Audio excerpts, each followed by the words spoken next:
Total health के प्रायोजक हैं LIC, जिंदगी के साथ भी जिंदगी के बाद भी।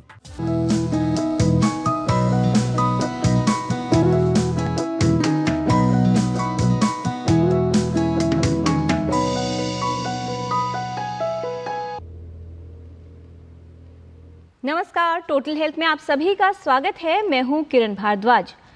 तारीखों में धीरे धीरे व्यतीत हो रहे हैं हम, आज हैं लेकिन हर पल अतीत हो रहे हैं हम। जैसे जैसे समय बीतता है हमारी आयु बढ़ती है और ये प्रक्रिया बचपन से ही शुरू हो जाती है, लेकिन जब किसी व्यक्ति की आयु 50, 55 और फिर 60 के पार होती है तब उसके स्वास्थ्य पर कई तरह के प्रभाव आने लगते हैं। ये प्रभाव इस बात पर निर्भर करते हैं कि हमने जीवन में अपने स्वास्थ्य की देखभाल कैसे की है।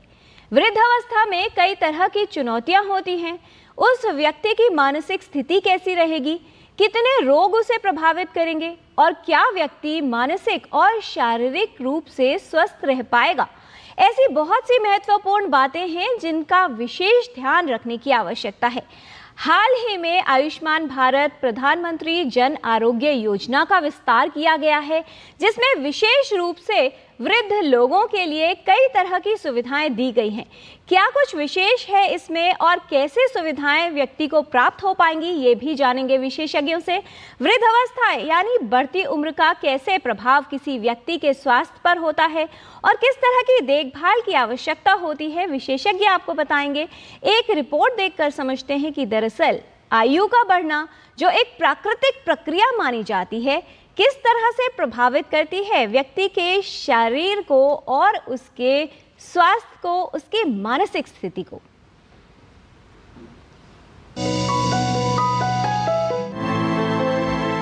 वृद्धावस्था जीवन की बेहद महत्वपूर्ण अवस्था है। इस अवस्था में सही देखभाल करना आवश्यक है। उम्र बढ़ने के साथ जीवन में कई तरह के बदलाव आते हैं, जिनका प्रभाव व्यक्ति के स्वास्थ्य, व्यक्तित्व और मानसिकता पर पड़ता है। बढ़ती उम्र में कई तरह की स्वास्थ्य समस्याएं घेरने लगती हैं। कई वृद्ध लोगों को सामान्य नींद चक्र बनाए रखने में समस्याएं आती हैं। अनिद्रा और दिन में सोने की शिकायत आम हो जाती है। बुढ़ापे के साथ आने वाली डिमेंशिया और संज्ञानात्मक समस्या का सामना भी करना पड़ सकता है। तो वहीं कुछ बुजुर्ग अकेलापन महसूस करते हैं। उम्र बढ़ने पर कई नकारात्मक विचार घेरने लगते हैं। बुजुर्गों को कई बीमारियों का खतरा बढ़ जाता है और कभी-कभी अवसाद भी प्रभावित कर सकता है। बुढ़ापे में संक्रमण की संभावना अधिक रहती है, इसलिए सावधानी रखना जरूरी है। उम्र बढ़ने के साथ आप अपने सामाजिक दायरे को नया रूप दे सकते हैं। सकारात्मक सोच की कला का अभ्यास करना सहायक है। वृद्धावस्था को जीवन के एक और चरण के रूप में देखने की आवश्यकता है। इस अवस्था में अपनों का साथ जरूरी है। बुजुर्गों से सम्मान के साथ व्यवहार करने से सकारात्मक परिणाम मिल सकते हैं। टीकाकरण और उम्र से संबंधित बीमारियों की समय समय पर जांच करवाना आवश्यक है। यदि इस अवस्था में सही देखभाल की जाए तो स्वास्थ्य समस्याओं से बचाव किया जा सकता है। साथ ही संतुलित व पौष्टिक आहार व नियमित व्यायाम भी आवश्यक है। बुढ़ापे में मानसिक गतिविधियां बनाए रखें, अच्छी नींद लें, जीवन के प्रति अपनी चाह बरकरार रखें, मानसिक रूप से सक्रिय रहें, बुजुर्गों के प्रति सकारात्मक दृष्टिकोण और स्वस्थ जीवन जीने में सहायता करना आवश्यक है। ऐसा करने से बढ़ती उम्र में भी स्वस्थ रहना संभव हो सकता है। किरण भारद्वाज, टोटल हेल्थ।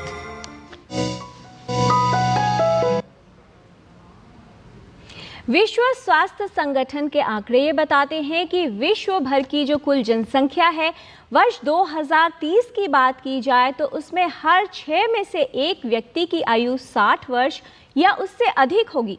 और जो 60 वर्ष से अधिक आयु के लोग हैं, उनका अनुपात वर्ष 2015 से वर्ष 2050 तक 12 से 22% हो जाएगा, अर्थात लगभग दुगना हो जाएगा। बहुत आवश्यक है कि हम सभी को वृद्ध लोगों की देखभाल कैसे करनी है इसकी जानकारी हो।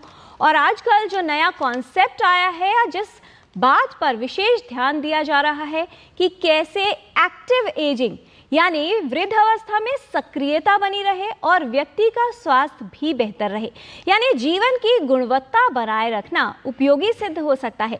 कैसे संभव हो सकता है ये और किस प्रकार वृद्ध अवस्था में देखभाल की जानी चाहिए, इस विषय पर विस्तार से बात करने के लिए हमारे साथ स्टूडियो में उपस्थित है विशेषज्ञों का खास पैनल। उनसे आपका परिचय करा दें। हमारे साथ हैं doctor Pramod Kumar Mehta, assistant professor, department of geriatric medicine, national centre of ageing, all India institute of medical sciences. आज के डिस्कशन में विस्तार से बताएंगे कि किस तरह से अपने मानसिक स्वास्थ्य को वृद्ध लोग बेहतर रख सकते हैं और कैसे अपनी मानसिक सक्रियता बनाए रख सकते हैं। Doctor RP. Beniwal, professor of psychiatry, centre of excellence in mental health, Atal Bihari Vajpayee institute of medical sciences and doctor Ram Manohar Lohia hospital. कहा जाता है कि वृद्ध लोगों की सक्रियता यानी शारीरिक सक्रियता अगर बनी रहे तो स्वास्थ्य उत्तम रहता है। और किस तरह से आपको व्यायाम पर ध्यान देना है, कैसे अपनी मस्कुलोस्केलेटल हेल्थ का ध्यान रखना है, ये विशेष रूप से बताने के लिए उपस्थित हैं doctor Sanjay Wadhwa, professor and head, department of physical medicine and rehabilitation.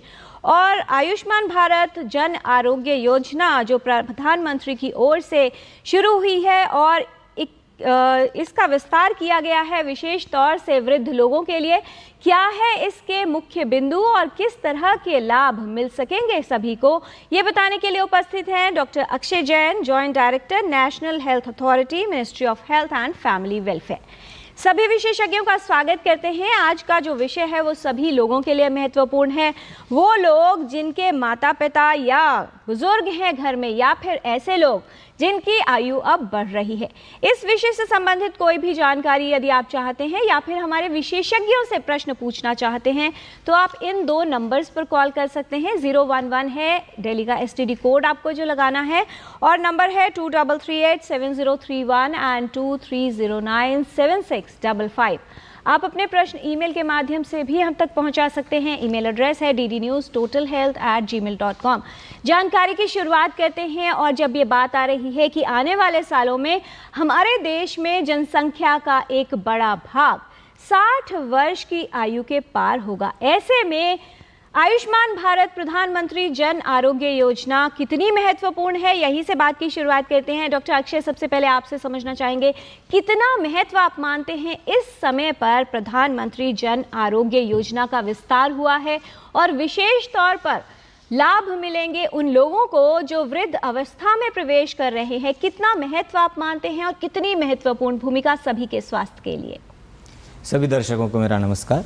Ayushman Bharat प्रधानमंत्री जन आरोग्य योजना, जिसे हम ABPMJY या आयुष्मान भारत योजना के नाम से जानते हैं, यह योजना 2018 में गरीब परिवारों के लिए बनी थी, जिसमें कि 5 लाख रुपए तक का मुफ्त उपचार किसी भी 30,000 से ज़्यादा सूचीबद्ध अस्पतालों में ये गरीब परिवार ले सकते थे। अब इस योजना का विस्तार 70 साल से ऊपर के सभी भारत के वरिष्ठ नागरिकों पर हो चुका है। यह वरिष्ठ नागरिक किसी भी आय वर्ग के हो सकते हैं, किसी भी सामाजिक आर्थिक परिस्थिति के हो सकते हैं। यह सभी लोगों के लिए अब ओपन है जी। सभी लोग अपना एक वय वंदना कार्ड बना सकते हैं, और उसको बनाने की प्रक्रिया भी काफ़ी सिंपल है।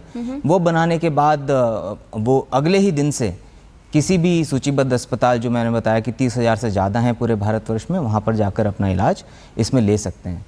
यह योजना पिछले 6 सालों में, विगत 6 सालों में लगभग 8 करोड़ इसमें उपचार किए जा चुके हैं, और केंद्र और राज्य सरकारों ने मिलकर इसमें 1,10,000 करोड़ से ज़्यादा का खर्चा सभी इलाजों पर किया है। तो विशेष महत्व रखती है उन लोगों के लिए जो वृद्ध अवस्था में कदम रख रहे हैं या रखने वाले हैं, लेकिन उससे बेहतर ये है कि हम अपने स्वास्थ्य का ध्यान रखें। डॉक्टर संजय वाधवा, जैसे जैसे व्यक्ति की आयु बढ़ती है, हालांकि ये प्रक्रिया बचपन से ही शुरू हो जाती है, लेकिन अपने स्वास्थ्य को लेकर व्यक्ति सक्रिय तब होता है जब उसे कोई समस्या उत्पन्न हो जाए, जो बढ़ती उम्र में आमतौर पर होने लगती है, और जब डॉक्टरों के चक्कर लगाने पड़ते हैं। किस तरह से हमारी मांसपेशियों पर, हड्डियों पर और संपूर्ण स्वास्थ्य पर बढ़ती हुई आयु का प्रभाव होता है, यानी कब से हमें सतर्क रहना चाहिए आने वाली आयु और आने वाले वर्षों के लिए? जैसे जैसे हमारी उम्र बढ़ती है, एजिंग जो है ये कॉन्टिन्यूअस प्रोसेस है। ऐसा नहीं है कि हम 60 साल के बाद ही बुजुर्ग होते हैं। तो जन्म से, जैसे अभी आपने बताया कि हमारी बॉडी में बहुत सारे चेंजेस होते रहते हैं, बहुत सारे ऑर्गन्स और सिस्टम्स में। हमारी मांसपेशियां समय के साथ थोड़ी शिथिल होने लगती हैं, हमारी हड्डियों में भी स्ट्रेंथ थोड़ी सी कम हो जाती है कैल्शियम लॉस की वजह से। एक स्थिति से जब ये ज़्यादा बढ़ जाता है कैल्शियम लॉस, तो उसको हम ओस्टियोपीनिया या ओस्टियोपोरोसिस कहते हैं। इसके लिए बहुत ज़रूरी है इन चीज़ों से बचना, जो वृद्धावस्था में या 60 साल के बाद जो हमें दिक्कत हो सकती है, कि हम अपने बचपन और जवानी में बहुत विशेष रूप से ध्यान रखें। हम एक तरीके का बैंक बैलेंस बना सकते हैं यदि हम स्वस्थ जीवन शैली को अपनाते हैं। स्वस्थ जीवन शैली हमें वृद्धावस्था में बहुत उपयोगी साबित होती है और उसका एक प्रमुख अंग है फिजिकल एक्टिविटी। पुरानी कहावत है कि हरकत में बहुत बरकत होती है, तो यदि हम बचपन से ही फिजिकल एक्टिविटी को पसंद करेंगे, अपने डे टू डे लाइफ में उसको अपनाएंगे, चाहे वो एक एक्सरसाइज के तौर पर हो या स्पोर्ट्स एंड हॉबीज़ के तौर पर हो, तो ये हमें आगे जाके बहुत लाभ देगी। हमारे बैलेंस अच्छा रहेगा, हमें नींद अच्छी आएगी, हमारा मानसिक स्वास्थ्य भी बेहतर रहेगा। और एक वैज्ञानिक ने गणना की थी कि रेगुलर फिजिकल एक्सरसाइज से हमें लगभग 100 से अधिक लाभ होते हैं।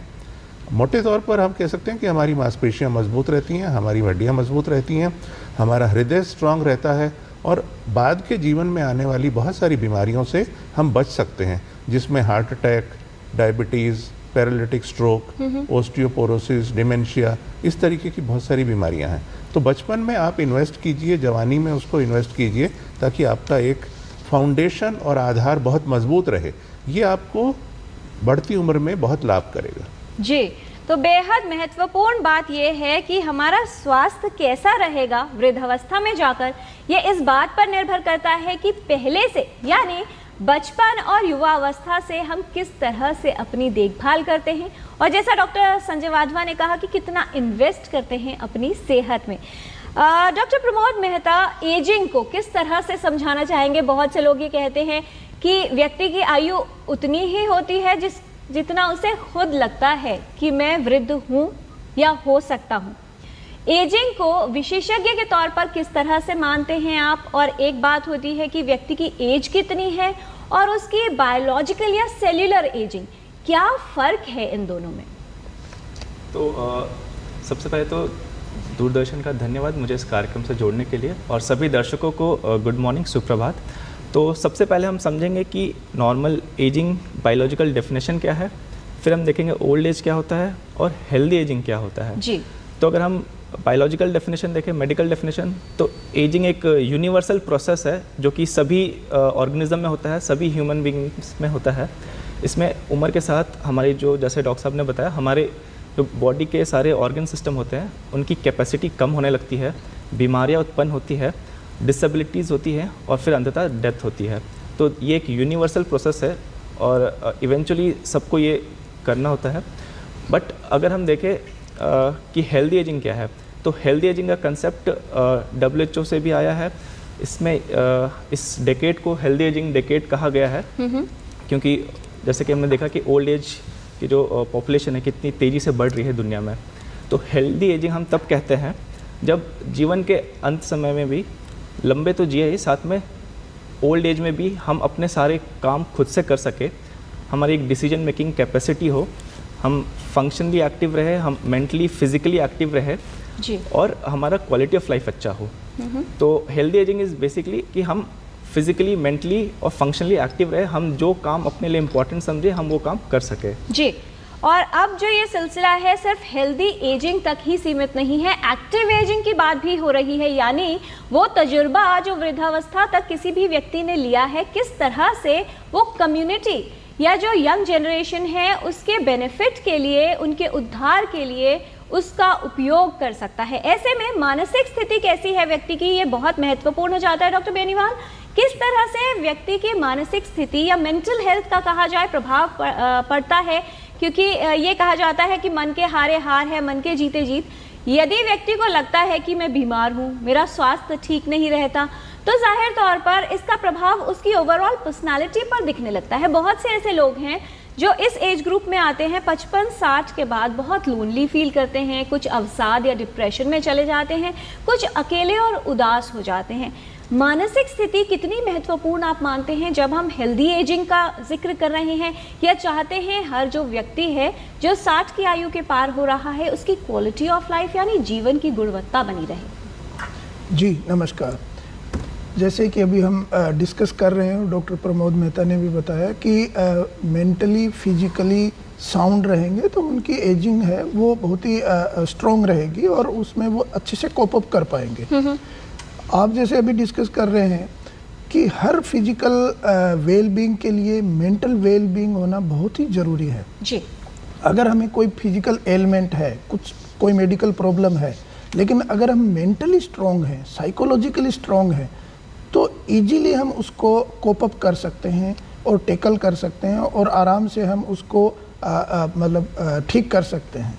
लेकिन अगर हम पहले से ही निराश होंगे और नेगेटिव थिंकिंग हमारी ज़्यादा होगी कि अब कुछ हो नहीं सकता, अब ये बीमारी हो गई, अब मेरे तो मेडिकल प्रॉब्लम थी, अब मैं कुछ कर नहीं सकता और मेरी लाइफ काफ़ी हेल हो गई, तो उस टाइम में उसको उस बीमारी से, मेडिकल प्रॉब्लम से या फिजिकल एलिमेंट से लड़ने में बहुत ज़्यादा दिक्कत आती है। तो अगर आप मानसिक रूप से मजबूत हैं और आपकी इच्छा शक्ति है और आप हरदम खुश रहने की कोशिश करते हैं और हर चीज़ को आप बहुत ही हल्के में लेते हैं, मजबूती से लेते हैं, या उसको हम कहें कि आप उसको स्वीकार कर लेते हैं कि ये होना है और कोई दिक्कत नहीं, सबके साथ होता है और हम भी उसी का एक पार्ट हैं, हम कोई एक्स्ट्रा नहीं है, कोई एक्सेप्शन नहीं है, तो आप इन चीज़ों को बहुत ही लाइटली ले सकते हैं। क्योंकि इस एज के अंदर जो कि ये वल्नरेबल एज है 60 और 65 के बाद में, बहुत सारे रीजंस होते हैं जिसमें आप मेडिकल प्रॉब्लम से ज़्यादा मानसिक प्रॉब्लम से ग्रसित होते हैं, जैसे लोनलीनेस अभी आप बात कर रहे थे, या कॉमन मेंटल हेल्थ डिसऑर्डर होते हैं जैसे एंजाइटी है, डिप्रेशन है, बात बात पे उनको एंजाइटी होने लग जाती है, फ्यूचर के बारे में सोच के, अकेलेपन के बारे में सोच के, कौन उनको सपोर्ट करेगा, बुढ़ापे में उनका क्या होगा। जैसे एक कहावत है कि बुढ़ापे की लाठी अब साथ में नहीं रही। तो जैसे जैसे अर्बनाइजेशन हो रहा है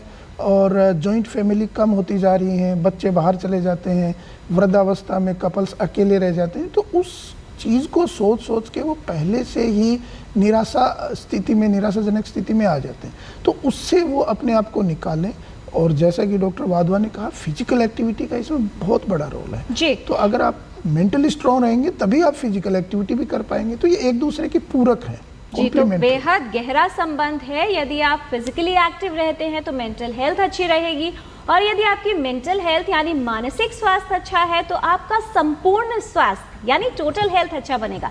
यहाँ पर लेते हैं एक छोटा सा ब्रेक के बाद लौटेंगे तो कुछ और जानकारी लेंगे विशेषज्ञों से। आप देखते रहिए डीडी न्यूज।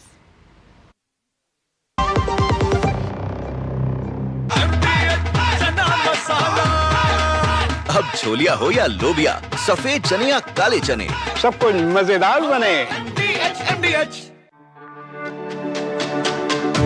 मेरी पसंद, मेरी पसंद, मेरी पसंद, मेरी पसंद, हमारी पसंद, हम सबकी पसंद। मजबूत देश का मजबूत सरिया हो गया स्टील। डॉक्टर दादू, ये प्रीमियम क्या होता है? बेटा प्रीमियम मतलब समझ लो पेट्रोल। जब तक कार में पेट्रोल है तब तक कार चलेगी, पेट्रोल खत्म कार स्टॉप। पर पापा, इस बार पेट्रोल खत्म होने पर भी कार चलती रहेगी। वो कैसे? LIC के जीवन लाभ में प्रीमियम पेमेंट हो जाए स्टॉप, पर पॉलिसी के फायदे चलते रहते हैं। मतलब अब लाइफ की गाड़ी चलेगी नॉन स्टॉप। LIC हर पल आपके साथ। MDH का किचन किंग किचन में हो तो हम सब कुछ बना सकते हैं। बैंगन का भरता, आलू गोभी, भिंडी मसाला और भी बहुत कुछ। MDH। ब्रेक के बाद टोटल हेल्थ में आपका स्वागत है। वृद्धावस्था में कैसे रहें स्वस्थ, इसके विषय में हम बात कर रहे हैं विशेषज्ञों से। और जैसा हमने जाना है कि मानसिक स्वास्थ्य और शारीरिक स्वास्थ्य आपस में मिले जुले होते हैं, गहरा संबंध होता है, इसलिए संपूर्ण स्वास्थ्य के लिए मानसिक और शारीरिक दोनों ही रूप से स्वस्थ होना आवश्यक है। डॉक्टर संजय वाधवा, क्या कुछ रिसर्च या स्टडीज बताना चाहेंगे जिसमें यदि व्यक्ति एक्टिव रहता है, रेगुलर एक्सरसाइज करता है, किस तरह का प्रभाव होता है, किस तरह के हार्मोन्स रिलीज होते हैं? क्योंकि कहा जाता है वो लोग जो व्यायाम के लिए लगभग आधा घंटा या 45 मिनट नियमित रूप से निकालते हैं, वो अक्सर हैप्पी लाइफ या हैप्पीनेस कोशेंट उनकी लाइफ में बढ़ जाता है।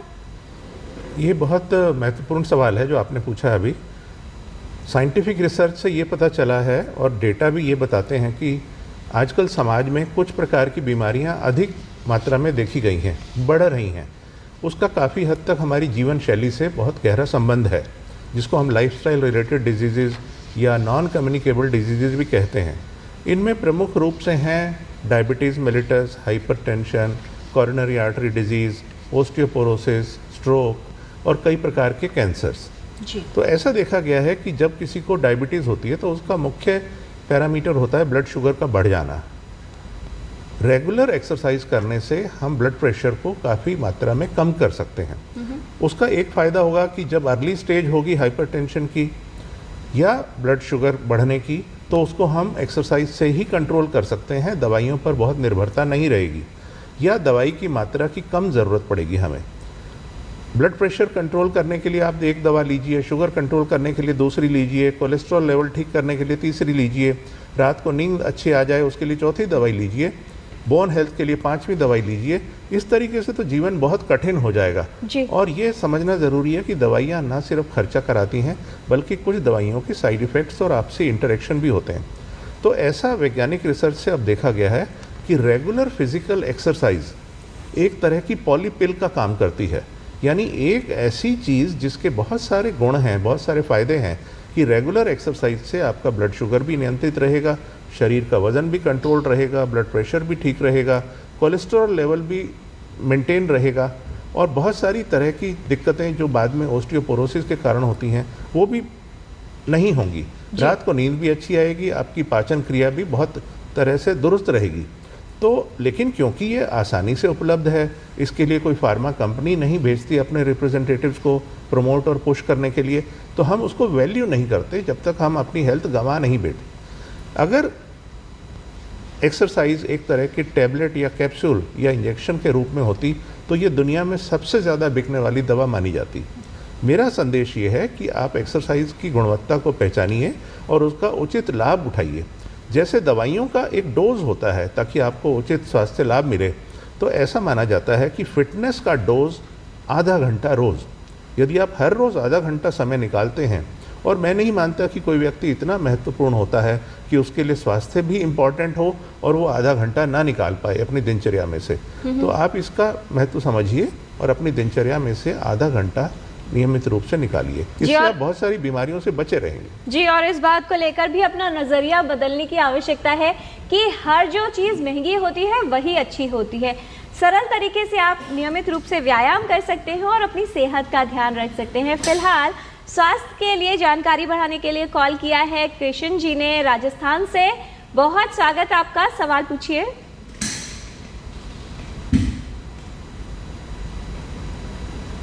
किशन जी, आप हमारी आवाज सुन पा रहे हो तो सवाल पूछें। हाँ जी, सुन रहा हूँ जी। मेरी एज 78 है, घुटनों में दर्द है जी, रात को नींद कम आती है, क्या करना चाहिए? जी, 78 इयर्स की एज है, नींद कम आती है। पहला सवाल डॉक्टर बेनीवाल, किस तरह से नींद की समस्या को दूर किया जा सकता है? बहुत सारे लोग हैं जिनको ये लगता है कि बढ़ती आयु के साथ नींद कम हो जाती है और स्लीप डिस्टर्बेंस भी रहता है। देखिए, एक तो हम परसीव करते हैं कि हम कैसे उस नींद के बारे में सोचते हैं। अगर हम पूर्ण रूप से उसके बारे में जानकारी रखेंगे तो हो सकता है इस टाइप की भ्रांति हमारे दिमाग में थोड़ी कम रहे। जैसा अभी आप बता रहे हैं कि वृद्धावस्था में जो नींद की रिक्वायरमेंट है वो कम हो जाती है। अगर एक यंग पर्सन है, उसको 8 से 9 घंटे या 7 घंटे नींद चाहिए, तो वृद्धावस्था में 5 घंटे नींद उनके लिए पर्याप्त हो सकती है, क्योंकि फिजिकल एक्टिविटी कम है, उनकी बॉडी की जो चीज़ें रिक्वायरमेंट हैं वो कम हो जाती हैं। तो दूसरा क्या है कि पूरे दिन वृद्ध है वो जो है वो आराम करते रहते हैं और दिन में भी वो थोड़ी नींद ले लेते हैं, 1 से 2 घंटे ज़्यादातर लोग ले लेते हैं। तो फिर रात को नींद नेचुरल है वो कम आएगी, तो उसको वो पॉजिटिवली उसको लें, ना कि नेगेटिव सोचें कि भाई मेरे को तो रात को नींद नहीं आई। दूसरी, बहुत से वृद्ध मैंने देखा है कि उनकी जो स्लीप की साइकिल है वो इस एज में डिस्टर्ब हो जाती है। वो दिन में सोते हैं, रात को फिर नींद नहीं आती। तो कोशिश करें कि वो दिन में बिल्कुल ना सोएं, एक्टिव रहें और कुछ फिजिकल एक्टिविटी जो अभी अपन बात कर रहे थे वो करते रहें, घूमते रहें सुबह शाम, जिससे कि रात को एक नेचुरल स्लीप जिनको कहते हैं वो उनको आए।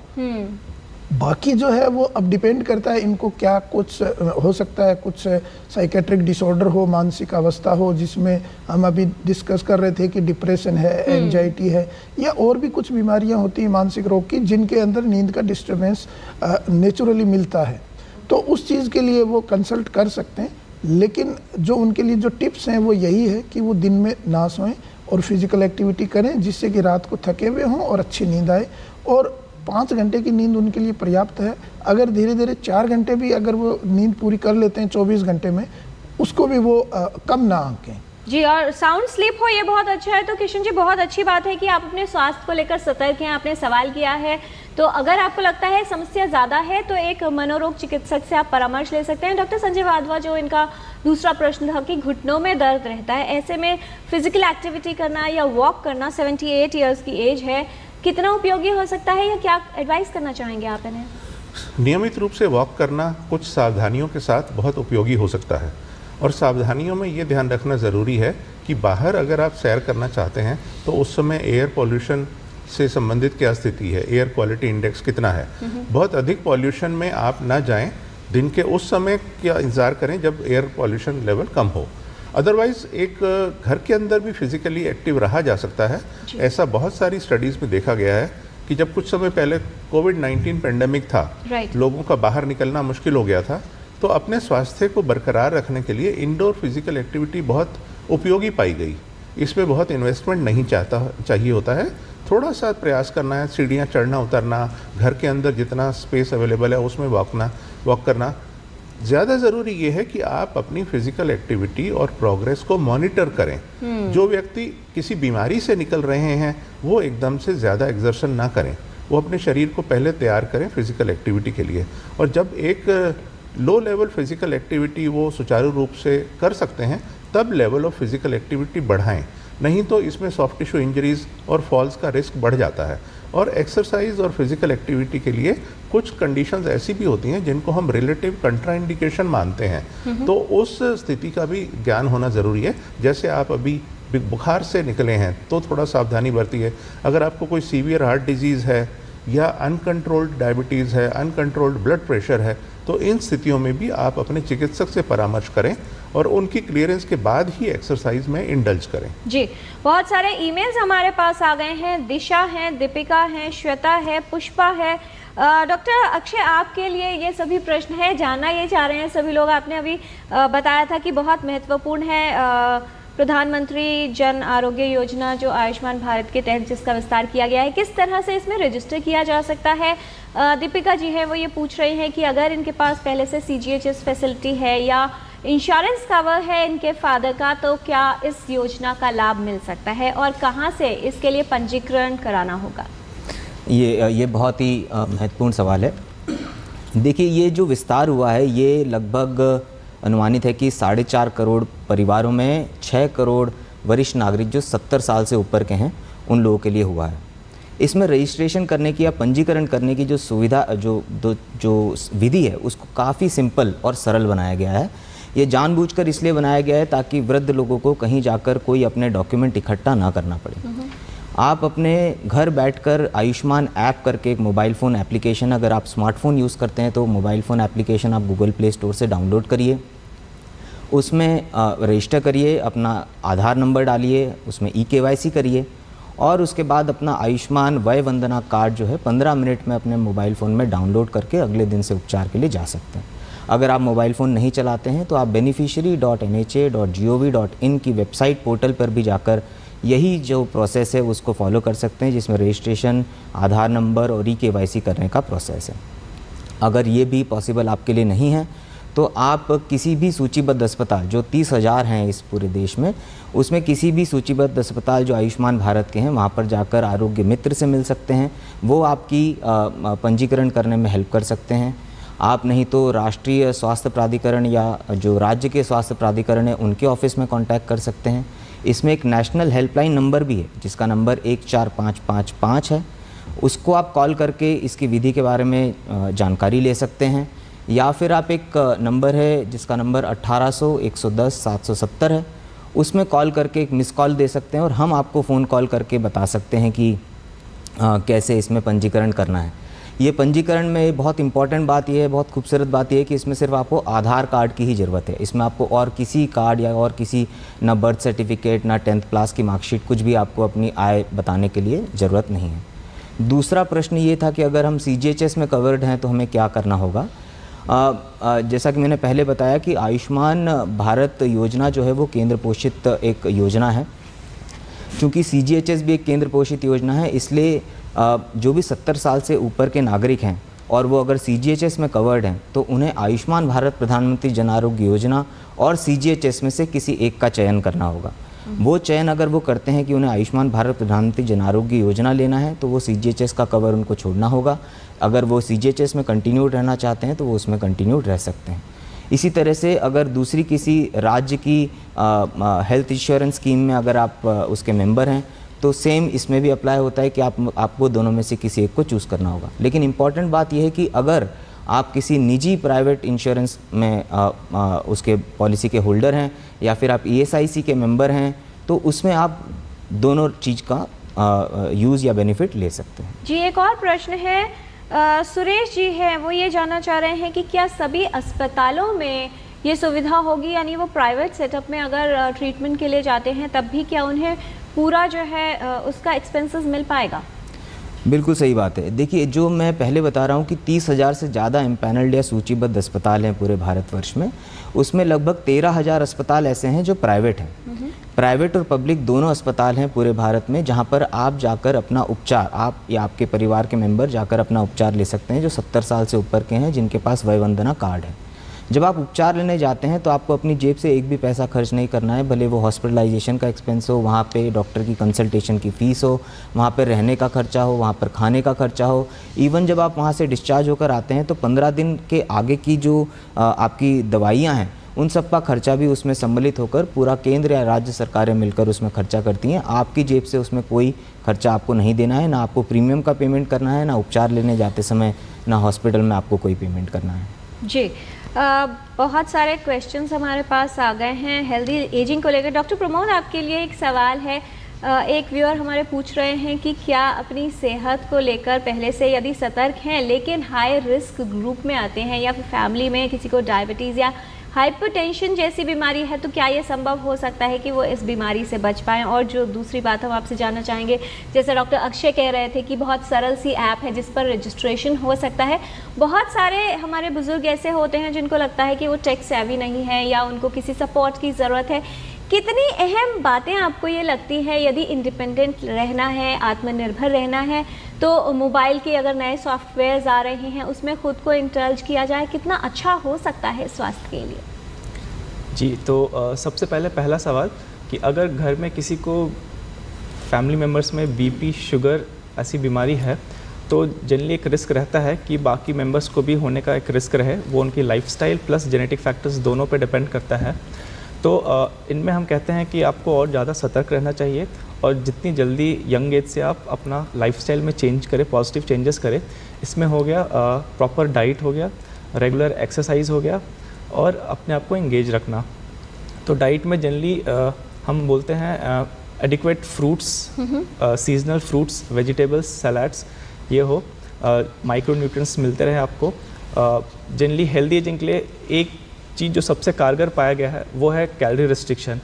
जो हमने देखा है कि अगर आप पेट भर के ना खाएं, पेट भरने से पहले आप 80% पे अपने आप को रिस्ट्रिक्ट करें, 80% अपना कैलोरी रिक्वायरमेंट करें, 15-20% कैलोरी इनटेक कम करें। तो ये सबसे बेनिफिट होता है, सबसे ज़्यादा बेनिफिशियल है हेल्दी एजिंग के लिए। दूसरा कि physical exercise is very important. जैसे कि सर ने पहले ही बताया कि daily 30 minutes 5 days a week ऐसे एक्सरसाइज करें। और इसमें ये भी ज़रूरी है कि हम एरोबिक एक्सरसाइजेस, जैसे कि हम कहते हैं कि ब्रिस्क वॉकिंग करें, चलना, घूमना, इसके साथ ही ज़रूरी है कि रेजिस्टेंट ट्रेनिंग भी करें, बैलेंस ट्रेनिंग भी करें। तो अगर आप रेजिस्टेंट ट्रेनिंग करते हैं, हल्का वजन उठाते हैं अपने बॉडी के सहारे से, अपने बॉडी को रेजिस्टेंस देते हैं, तो इससे मसल बिल्ड होते हैं, मेटाबॉलिज्म और अच्छा होता है, शुगर राइज कम होता है, बीपी इम्प्रूव होता है। और एक्सरसाइज से नहीं केवल बीपी शुगर ये कम होता है, बाकी मेंटल हेल्थ पे भी असर पड़ता है जी, और फिजिकल हेल्थ पे भी असर पड़ता है। चलिए इसी बात को आगे बढ़ा लेते हैं। डॉक्टर संजय वाधवा, एक्सरसाइज करना और एरोबिक्स करना वैसे तो सभी के लिए अच्छा है, लेकिन होता यह है कि जब शुरुआत होती है और एज ग्रुप ऐसा रहा है जो 50, 55 या 60 वर्ष के आसपास की बात की जाए, अभी तक कुछ नहीं कर रहे थे, सडनली बहुत ज़्यादा मोटिवेशन मिला और व्यक्ति को लगता है आज से ही full speed high intensity exercise शुरू हो जाए। पहली बात, एरोबिक्स की अगर शुरुआत कर रहे हैं क्या ध्यान रखना है, और अगर पहले से बहुत ज़्यादा फिजिकली एक्टिव नहीं रहे हैं, आज से शुरू करना चाहते हैं, किस तरह से स्टेप बाय स्टेप आगे बढ़ना चाहिए जिससे इंजरीज प्रिवेंट हो सकें? क्योंकि अक्सर होता यह है कि शुरुआत जितनी तेज़ होती है उसके बाद फुल स्टॉप ही लग जाया करता है। ये आपने बहुत सही बात कही है। ऐसा देखा गया है आंकड़ों के अध्ययन से कि जब साल की शुरुआत होती है तो बहुत सारे फिटनेस सेंटर्स और जिम्स की मेंबरशिप अचानक से पीक करती है। बहुत सारे लोगों में उत्साह होता है, जोश होता है कि हम अपनी फिटनेस इंप्रूव करने के लिए किसी फिटनेस सेंटर की, जिम की मेंबरशिप लेते हैं। और ऐसा देखा गया है कि वो आने वाले 6 से 8 हफ्तों में वो काफ़ी तेज़ी से गिर जाती है मेंबरशिप। बहुत सारे लोग कंटिन्यूटी नहीं मेंटेन कर पाते। तो यहाँ ये ज़रूरी है कि start low and go slow, ये आपको मदद करेगा रेगुलरिटी मेंटेन करने में। दूसरा ये चीज़ भी देखनी है कि सिर्फ फिटनेस के लिए फिज़िकल एक्सरसाइज ही ज़रूरी नहीं है। भारतवर्ष एक प्रकार का विशेष वर्ष है, देश है, जिसमें योग और व्यायाम और मानसिक स्वास्थ्य के लिए मेडिटेशन, इसका बहुत इम्पॉर्टेंट रोल है। तो यदि आप फिज़िकल एक्सरसाइज के साथ थोड़ा सा योग को भी शामिल करेंगे तो आपकी होलिस्टिक हेल्थ मेंटेन रहेगी, संतुलन रहेगा जीवन में, मानसिक और स्वास्थ्य, शारीरिक स्वास्थ्य के पॉइंट ऑफ व्यू से। तो योग और व्यायाम का आपस में सम्मिश्रण बहुत कारगर हो सकता है और बुजुर्गों के लिए ये बहुत संभव है। एक्सरसाइज और योग तो हालांकि किसी भी उम्र में किए जा सकते हैं, लेकिन शारीरिक क्षमता जब कम होने लगती है तो बहुत विगरस फिजिकल एक्सरसाइजेज आप नहीं कर पाते। तो थोड़ा सा लो इंटेंसिटी की एक्टिविटीज़ के अंदर योग का बहुत इम्पॉर्टेंट कंट्रीब्यूशन है। जी डॉक्टर बेनीवाल, जब भी स्वास्थ्य को देखने की बात आती है कि कोई भी व्यक्ति स्वस्थ है, तो ये तो पता किया जा सकता है कि फिजिकली एक्टिव है या कितनी एक्सरसाइज कर सकते हैं, जैसा एरोबिक्स की बात हो रही थी, या कार्डियोवैस्कुलर सिस्टम को बेहतर करने के लिए एक्सरसाइजेस की जाती है। लेकिन मानसिक स्वास्थ्य को मापने के लिए कोई विशेष पैमाना नज़र नहीं आता। किस तरह से अपने आप को मानसिक रूप से स्वस्थ रखने के लिए पहले से ही तैयारी करने की आवश्यकता है? और जैसा कहा जाता है कि यदि जीवन में जोश और उमंग कायम है तो जो उम्र है वो न सिर्फ घटती है बल्कि व्यक्ति वैसा ही बना रहता है। अगर अपने आप को कनेक्टेड रखते हैं, सोशली कनेक्टेड रखना, यूथ के साथ, बच्चों के साथ बात करना, टेक्नोलॉजी के साथ जुड़े रहना, कितनी अहम बातें आपको लगती हैं किसी की पर्सनालिटी एनहांस करने के लिए और ये जो उम्र का प्रभाव है इसे कम करने के लिए? देखिए, आप अपनी उम्र को और साथ साथ में अपने स्वास्थ्य को तभी अच्छा रख पाते हैं जब आप उसके अंदर एक सामंजस्य बिठाएं, जो कि आपका जो सामाजिक दायित्व है और आपके आसपास जो लोग रहते हैं या आपके जो मित्र हैं, आपके परिवारजन हैं, आपके जो पड़ोसी हैं, उनके साथ आपके कैसे संबंध हैं, बच्चों के साथ आपके कैसे संबंध हैं और आप कितने डायनामिक रहते हैं, कितने एक्टिवली इन्वॉल्व रहते हैं उनकी एक्टिविटी में। कई बार हमने देखा है और ये साइंटिफिक रिसर्च से भी प्रूव हुआ है कि लोग बाग अपने आप को छोड़ देते हैं कि नहीं बस अब हो गया, अब मेरी उम्र हो गई, अब मेरे को करने की इसकी कोई ज़रूरी नहीं है और बस अब मुझे अपनी ज़िंदगी को बस काटना है। ऐसा ना समझे, जब तक आप जिंदा हैं आपका उतना ही महत्व है जितना एक यंग बच्चे का या एक अडल्ट का महत्व है। तो आप लाइफ को वैसे ही लें, पॉजिटिव सोचते रहें। कभी भी नेगेटिव थॉट्स आते हैं, इंसान है तो विचार सभी टाइप के आते हैं, हमारा दिमाग है वो चलायमान रहता है हरदम, तो उसमें नेगेटिव पॉजिटिव सब टाइप के विचार चलते रहते हैं। लेकिन जैसे ही आपको निराशाजनक विचार आए तो आप उसको निकालने की कोशिश करें और पॉजिटिव विचार से उसको रिप्लेस करें कि नहीं ऐसा नहीं, मुझे ये सब चीज़ें नहीं सोचनी।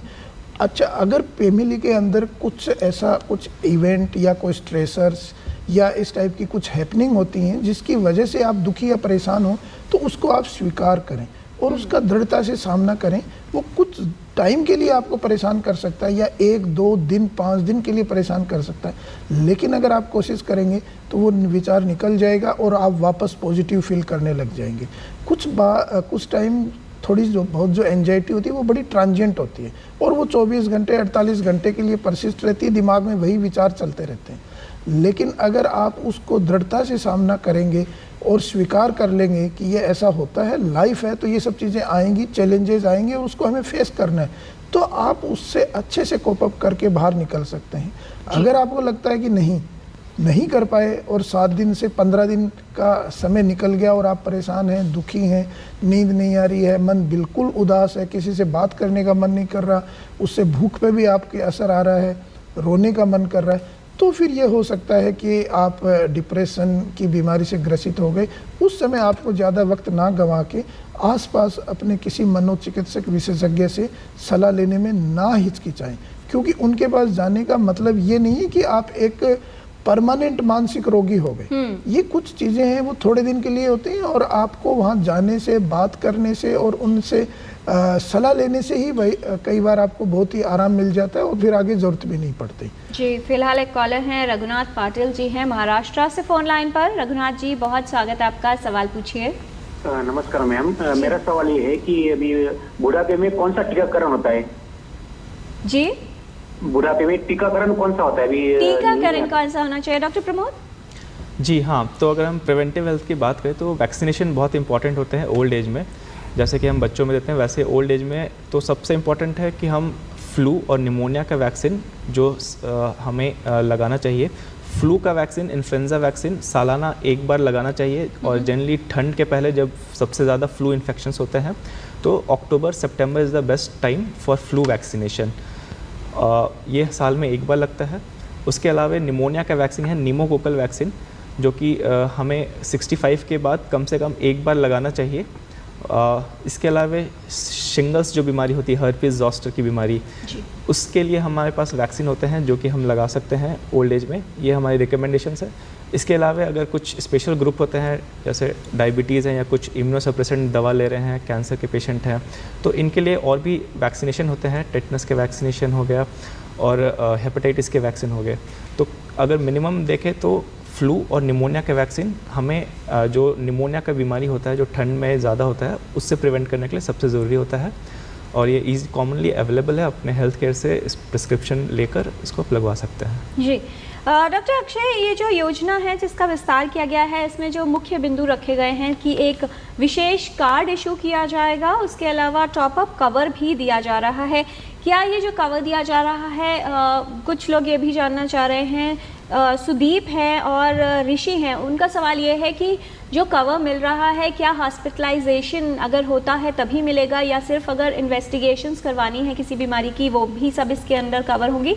इसके अलावा पुलिसकर्मी हैं या आर्म्ड फोर्सेस के लोग हैं या दूसरे स्पेशलिटीज़ हैं, क्या वो भी इसमें शामिल हैं? तीसरा सवाल ये है, आप इनके 2 के जवाब दीजिए, फिर एक तीसरा महत्वपूर्ण सवाल है, उसके बाद हम इसको इंक्लूड कर लेंगे। जी तो देखिए जो ये 5 लाख तक का जो मुफ्त उपचार अब 70+ से ऊपर के जितने भी वरिष्ठ नागरिक हैं उनको दिया जा रहा है, इसमें ये मुफ्त उपचार आपको और आपके फैमिली मेम्बर सबको मिल रहा है। इसके अंदर जब आप किसी हॉस्पिटल में जाते हैं तो वहाँ पर आपको इन्वेस्टिगेशन, लेकिन हॉस्पिटल में जाने के लिए आपको इन पेशेंट होना है, मतलब ये सिर्फ सेकेंडरी या टर्शियरी लेवल ऑफ केयर के लिए है। ये ओपीडी सुविधा इसमें अभी नहीं है, लेकिन जब आप हॉस्पिटल में एडमिट हो जाते हैं उसके अंदर आपके इन्वेस्टिगेशंस हों या डॉक्टर कंसल्टेशंस हों या फिर आपका डिस्चार्ज हुआ, मेडिकल का खर्चा हो, कुछ भी हो, वो सारा खर्चा इसमें कवर्ड होता है। जहाँ तक बात है कि अगर CAPF के हैं, पैरामिलिट्री फोर्सेस के लोग हैं जिनको हेल्थ इंश्योरेंस की स्कीम वहाँ उनका डिपार्टमेंट खुद भी देता है, तो उसमें भी वही चीज़ अप्लाई होती है कि आपको दोनों में से एक का चूज़ करना पड़ेगा। आपको एक ऑप्शन चूज़ करना पड़ेगा, या तो आप आयुष्मान भारत प्रधानमंत्री जन आरोग्य योजना के वय वंदना कार्ड को ले लीजिए या फिर आप अपनी कंटिन्यूड स्कीम जो केंद्र या राज्य सरकारें उसको पोषित कर रही हैं, इसलिए या तो आप उसको ले लीजिए या इसको ले लीजिए।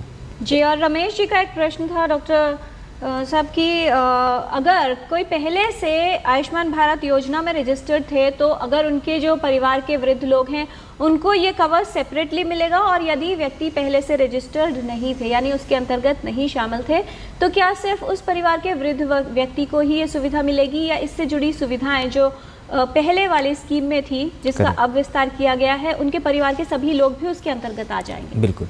देखिए, जब हम अनुमान कर रहे हैं कि लगभग 4.5 करोड़ परिवार हैं और उसमें 6 करोड़ 70 साल से ऊपर वाले वरिष्ठ नागरिक हैं, इसमें बिल्कुल ऑब्वियस है कि इसमें कुछ लोग ऐसे भी हैं जो पहले से आयुष्मान भारत प्रधानमंत्री जन आरोग्य योजना के लाभार्थी रहे हैं जी। अब इन परिवारों को जो एडिशनल 5 लाख रुपए का टॉपअप मिल रहा है, वो टॉपअप उस परिवार में रहने वाले, मतलब उनको हम एग्जिस्टिंग परिवार कह सकते हैं, पहले से लाभार्थी वाले परिवार कह सकते हैं, उन लाभार्थी परिवारों में जो 70 साल से ऊपर के लोग हैं उन लोगों को ये एडिशनल टॉपअप मिलेगा। जबकि जो नए लोग इस आयुष्मान भारत में अब आ रहे हैं उनको अलग अपना एक 5 लाख का मिलेगा। जो एग्जिस्टिंग परिवार हैं उसके अंदर जो वरिष्ठ नागरिक हैं उनको अपना 5 लाख का कवर अपने जूनियर लोगों के साथ शेयर नहीं करना पड़ेगा, जबकि जूनियर लोग या जो 70 साल से अभी नहीं हुए हैं उनको अपना 5 लाख भी मिलता रहेगा, और वरिष्ठ जनों को भी अपना एक 5 लाख रुपए का मुफ्त कवरेज मिल जाएगा। जी डॉक्टर प्रमोद, कितना आवश्यक आप मानते हैं कि वृद्धावस्था की तैयारी पहले से की जाए? जब हम किसी भी परीक्षा के लिए बैठते हैं या किसी भी काम के लिए जाते हैं, योजना अगर सही बनी हो तो कार्य बेहतर होने की संभावनाएं बढ़ जाती हैं। यदि अपने जीवन को स्वस्थ रखने के साथ साथ गुणवत्ता भी बनाए रखनी है बढ़ती आयु में, कितना आवश्यक है कि पहले से उसकी योजना बनाएं और तैयारी रखें? जी हाँ, तो ये देखा गया है कि हमारी जो एजिंग प्रोसेस है वो मिड एज से शुरू हो जाती है। अगर हम देखें मसल लॉस 30 के एज से हर साल हमारा 1% मसल लॉस होने लगता है, बोन डेंसिटी कम होने लगती है जी। तो ऐसे करके हर ऑर्गन में 30 के बाद से हमारे माइनर चेंजेस आने लगते हैं। तो ये बेस्ट रहता है कि हम अपने एज के लिए, जैसे कि सर ने भी बोला, एक बैंक अकाउंट जैसा डिपॉजिट करते जाए, तो हम यंग एज से ही हम उसमें अपना आपको हेल्दी लाइफस्टाइल के लिए तैयार रखें जी।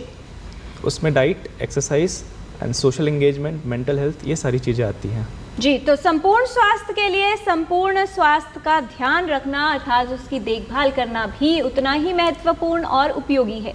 यहाँ पर लेते हैं एक छोटा सा ब्रेक। ब्रेक के बाद जानकारी का ये सिलसिला जारी रहेगा विशेषज्ञों के साथ। आप देखते रहिए टोटल हेल्थ। बढ़िया है, प्राकृतिक हल्दी, मिर्ची, धनिया। नहीं, मिर्ची, धनिया, हल्दी, MDH। जब धरती चीर कर निकलता है लोहे का पत्थर और मिलता है मोंगिया के जोश से, फिर तपता है, पिघलता है और बनता है फौलाद। अब होता है सरिया सारी खूबियों के साथ। मोंगिया स्टील, मजबूत देश का मजबूत सरिया। यार Ajay, look at your dad.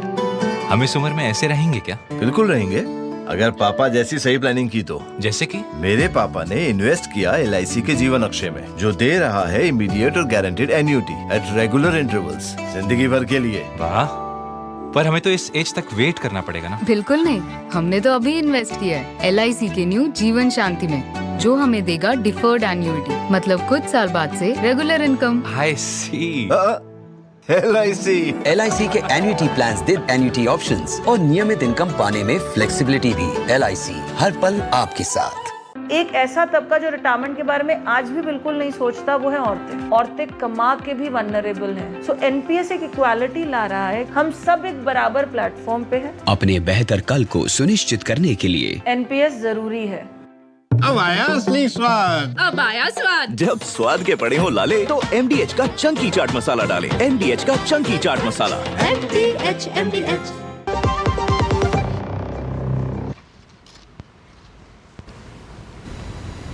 Break के बाद टोटल हेल्थ में आपका स्वागत है। वृद्धावस्था में कैसे करें स्वास्थ्य की देखभाल, ये जान रहे हैं हम विशेषज्ञों से। विशेषज्ञों का खास पैनल हमारे साथ doctor Pramod Kumar Mehta, doctor RP Beniwal, doctor Sanjay Kumar Wadhwa, doctor Akshay Jain.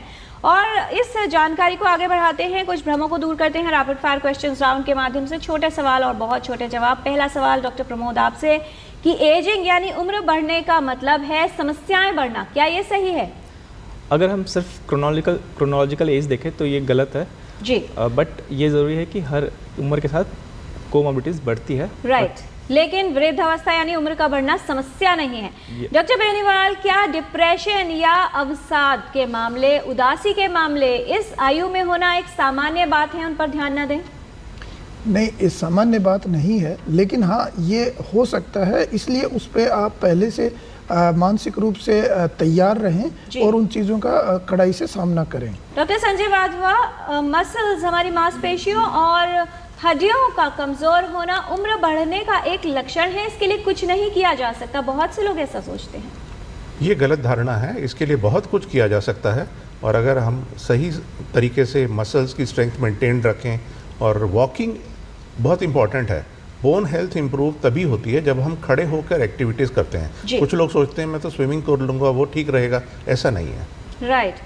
Doctor Akshay, वृद्ध लोगों की देखभाल करना बहुत ही महंगा विकल्प साबित होता है, क्या कहेंगे आप? जैसा कि हमने पहले भी डिस्कस किया है कि वो चूँकि वृद्धावस्था में ज़्यादातर बहुत सारी बीमारियां आती है, तो इसलिए उनके इलाज में खर्चा भी ज़्यादा ही लगता है। लेकिन अब वो खर्चा करने की अब चिंता नहीं है, क्योंकि वय वंदना कार्ड सभी वृद्ध लोगों को मिल रहा है। राइट। डॉक्टर प्रमोद, मधुमेह, उच्च रक्तचाप, हृदय संबंधी बीमारियां होना सभी के लिए जो है होता है, इसलिए इससे बचाव नहीं किया जा सकता बढ़ती उम्र में? नहीं, ये बिल्कुल गलत है। एज के साथ डायबिटीज़, हाइपरटेंशन, हार्ट डिजीज़ बढ़ती हैं, बट सभी को नहीं होता है और ये बहुत ही मैनेजेबल होती हैं, उसको प्रिवेंट कर सकते हैं और अगर हो भी गई तो कंट्रोल करके हेल्दी लाइफ जी सकते हैं। डॉक्टर बेनीवाल, क्या सभी वृद्ध लोग डिमेंशिया से प्रभावित होते हैं? नहीं, ये गलत है, सभी नहीं होते, लेकिन हाँ 65 साल की उम्र के बाद में धीरे धीरे जैसे जैसे एज बढ़ती जाती है, इनकी ग्रसित होने की संख्या भी बढ़ती जाती है। जैसे 65 साल पे 5% लोग ग्रसित होंगे, तो 80 के बाद में वो 20% हो जाएंगे, 90 के बाद में वो 30% हो जाएंगे, ऐसे धीरे धीरे बढ़ती है एज के साथ। डॉक्टर संजय वाधवा, मेटाबॉलिज्म कम होता है वृद्ध लोगों में, इसलिए खाना बंद कर देना एक अच्छा विकल्प है, क्योंकि उनका वजन बढ़ सकता है।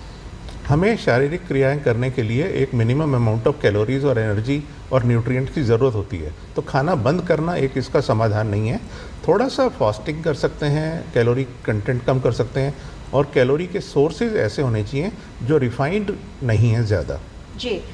क्या आयुष्मान भारत प्रधानमंत्री जन आरोग्य योजना उन्हीं वृद्ध लोगों के लिए है जो आर्थिक रूप से कमज़ोर हैं, डॉक्टर अक्षय? नहीं, ये सभी आय वर्ग या किसी भी सामाजिक या आर्थिक परिस्थिति से कोई भी लोग आ रहे हैं, जिनकी बस उम्र 70 साल या उससे ऊपर है, उन सभी के लिए एप्लीकेबल है। उन्हीं लोगों को नियमित रूप से जांच करवाने की आवश्यकता होती है जिनको कोई बीमारी या बीमारी का खतरा हो। डॉक्टर प्रमोद? नहीं, 60 उम्र के बाद हम बोलेंगे कि साल में एक बार कम से कम शुगर, बीपी अपना चेक कराइए, वैक्सीनेशन करवाइए, और अगर कोई प्रॉब्लम होती है तो ज़रूर दिखाए, बट साल में एक बार एक हेल्थ चेकअप ज़रूर कराना चाहिए। जी, और अब तो 40 और 45 वर्ष की आयु से ही कहा जाता है कि जांच करवानी शुरू कर देनी चाहिए, रेगुलर हेल्थ चेकअप की जब बात आती है। डॉक्टर बेनीवाल, क्या जो वृद्ध लोग हैं वो डिसीजंस नहीं ले सकते, ज़्यादा इरिटेटेड रहते हैं और ड्राइविंग जैसे विकल्प उन्हें छोड़ देने चाहिए? नहीं, ये गलत अवधारणा है। ये इंडिविजुअल टू इंडिविजुअल के ऊपर डिपेंड करता है कि वो कितना एक्टिव है और कितना डिसीजन है। मैंने 80-90 साल के लोगों को भी ड्राइव करते हुए देखा और बहुत अच्छे से ड्राइव करते हैं। जी। डॉक्टर संजय वाधवा, सप्लीमेंट्स लेना वृद्ध लोगों के लिए सरल और प्रभावशाली विकल्प है, क्या कहेंगे आप? अगर आपका आहार संतुलित और पौष्टिक है तो आपको एक्सटर्नल सप्लीमेंट्स की आमतौर पर ज़रूरत नहीं पड़ती। जी।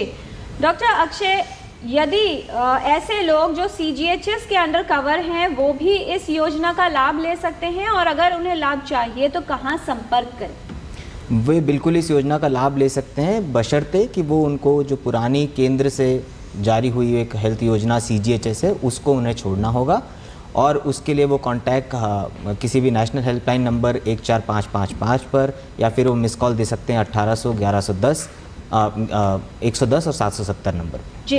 डॉक्टर प्रमोद, क्या संदेश देना चाहेंगे अच्छे सक्रिय वृद्ध जीवन के लिए? किस तरह की अपनी जीवन शैली अपनाएं और क्या बदलाव करें? बहुत ही संक्षिप्त में आपका संदेश। हेल्दी एजिंग के लिए मैं सबसे पहले बोलूँगा कि अपने लाइफ में एक पर्पस रखें, एक हॉबी रखें, कुछ हॉबी फॉलो करें और हमेशा कुछ नया सीखने का, कुछ नया करने का जज्बा रखें। जी। डॉक्टर बेनीवाल अग्रवाल, किस तरह से मानसिक स्वास्थ्य को ठीक रखा जा सकता है बढ़ती आयु में, क्या कहना चाहेंगे? देखो, उम्र के साथ में कुछ कॉमन मेंटल हेल्थ डिसऑर्डर हैं, वो होना एक स्वाभाविक बात है, जैसे कि जिसमें हम डिप्रेशन, एंजाइटी और स्ट्रेस और निद्रा की बीमारी बोल सकते हैं। लेकिन जो डिमेंशिया है वो एज के साथ में कुछ लोगों को हो जाती है, उससे डरने की ज़रूरत नहीं, उसका स्वीकार करें और उसकी देखभाल करें और अपने आप को उससे बचाने की कोशिश करें अपनी हेल्दी लाइफस्टाइल से। हेल्दी लाइफस्टाइल कैसे मेंटेन रखा जाए, डॉक्टर संजय वाधवा क्या संदेश देना चाहेंगे? बचपन से ही अच्छी आदतें हों, जीवन में अनुशासन हो, संतुलित आहार हो और एक पर्टिकुलर लेवल तक रेगुलर फिजिकल एक्टिविटी हो, तो आप बहुत सारी समस्याओं से बुढ़ापे में बच सकते हैं। तो खुश रहें, स्वस्थ रहें, मस्त रहें जी, और व्यस्त रहें। डॉक्टर अक्षय, किस तरह से बताना चाहेंगे हर वो व्यक्ति जिस तक ये सुविधा पहुंचानी है, कैसे वहां तक हम लोग पहुंच रहे हैं, और आपका संदेश साथ ही सभी व्यूअर्स के लिए? देखिए, ये जो योजना का विस्तार हुआ है ये काफ़ी इस बात के लिए खूबसूरत है कि हम जान रहे हैं कि हमारे देश में वृद्ध लोगों की आबादी और बढ़ने ही वाली है। जितने लोग वृद्ध होते जा रहे हैं उनके पास लिमिटेड इकोनॉमिक सपोर्ट भी है, आर्थिक संसाधनों की कमी है। हमारे देश में न्यूक्लियराइजेशन ऑफ फैमिली हो रहा है। उसके साथ साथ हमें ये भी देखने को मिल रहा है कि जो वृद्ध जन है उसमें से 60% लोग तो विडोज़ हैं, विधवाएँ हैं। तो इसलिए मुझे लगता है कि अब उन्हें अपने स्वास्थ्य की चिंता नहीं करनी है, क्योंकि केंद्र और राज्य सरकारें और उनके पूरे स्वास्थ्य का, भले वो कितना भी खर्चीला क्यों ना हो, उसके हॉस्पिटलाइजेशन का खर्चा जो है राज्य और केंद्र सरकारें मिलकर अब करने की कर लिया है हमने वय वंदना कार्ड से। तो मैं चाहता हूं कि सभी लोग जो लोग 70 साल से ऊपर के हैं, बहुत ही सिंपल एक रजिस्ट्रेशन की एक प्रक्रिया है, उसको अपनाएं और जल्द से जल्द इसमें अपने आप को पंजीकृत करें। बहुत धन्यवाद इस तमाम जानकारी के लिए doctor Akshay Jain, doctor Sanjay Wadhwa, doctor RP Beniwal and doctor Pramod Kumar Mehta, आप सभी का धन्यवाद। विस्तार से विशेषज्ञ ने बताया है कि बहुत सी चिंताएं दूर हो रही हैं वृद्ध लोगों की, उनके परिवार की, क्योंकि अब सरकार की ओर से आयुष्मान भारत प्रधानमंत्री जन आरोग्य योजना का विस्तार किया गया है, जिसमें वृद्ध लोगों की पूरी स्वास्थ्य की देखभाल, अर्थात यदि कोई बीमारी होती है तो इलाज का खर्च सरकार द्वारा वहन किया जाएगा। लेकिन आपको अपने स्वास्थ्य को लेकर चिंता नहीं करनी है, लेकिन आप देखभाल कैसे करते हैं आपके स्वास्थ्य की, ये आप पर निर्भर करता है। यदि आप चाहते हैं कि आप वृद्धावस्था में भी स्वस्थ रहें तो इसकी योजना और देखभाल की तैयारी पहले से ही शुरू कर दीजिए। वो लोग जिन्हें लगता है कि जब हम रिटायर हो जाएंगे तो उसके बाद करने के लिए कुछ नहीं है, पहले से ही अपने स्वास्थ्य को लेकर सतर्क रहें, अपने पोषण का, जीवन शैली का और जैसा विशेषज्ञ ने बताया है अच्छी आदतों का प्रभाव आपके स्वास्थ्य पर पड़ता है। और वैसे भी कहा जाता है कि उम्र का बढ़ना तो दस्तूरे जहां है, अगर महसूस ना हो तो बढ़ती कहाँ है। यदि आप भी अपने स्वास्थ्य को ठीक रखना चाहते हैं तो स्वास्थ्य पर विशेष ध्यान दीजिए। आज के कार्यक्रम में इतना ही। हमारी पूरी टीम को दीजिए अनुमति। नमस्कार।